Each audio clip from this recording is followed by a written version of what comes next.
Hello and welcome to this tutorial. In this tutorial, I will be telling you about a trick in Excel. Those who are working on Excel or analysis for Office, this tutorial is very important for you. And what I will be showing you that suppose you have a data set A and in the right side you have another data set called B.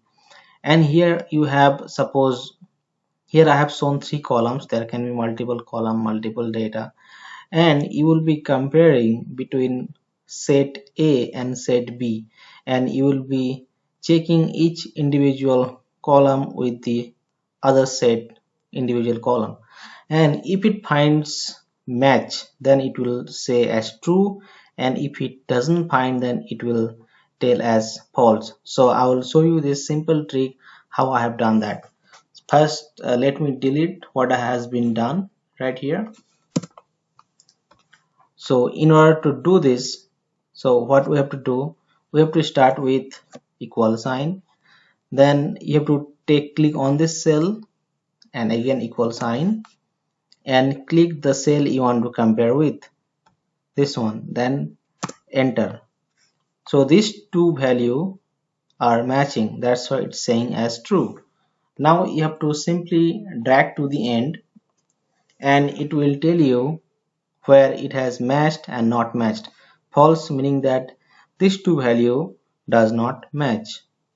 And similar to that, you want to compare the other two lines.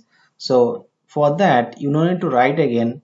Simply you need to drag this field. Then this formula will be automatically moved. You can see this formula has been moved. So now what I have to do? So let me just do that again.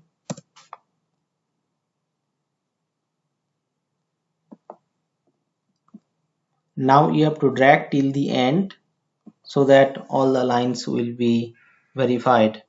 So here we can see this false meaning that this value and this value does not match each other, and similar to that here also this false meaning that this row and this particular value doesn't match.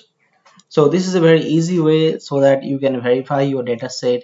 If you have some requirement where you want to verify here I have shown about two data set, here can be more, 3 4, whatever the data sets are there, and you want to verify each and every data cell with the other data cell, then you can simply write this formula and you can do it. So that's all about this tutorial. Thank you for watching it, and please like it and share it with your friends, colleagues,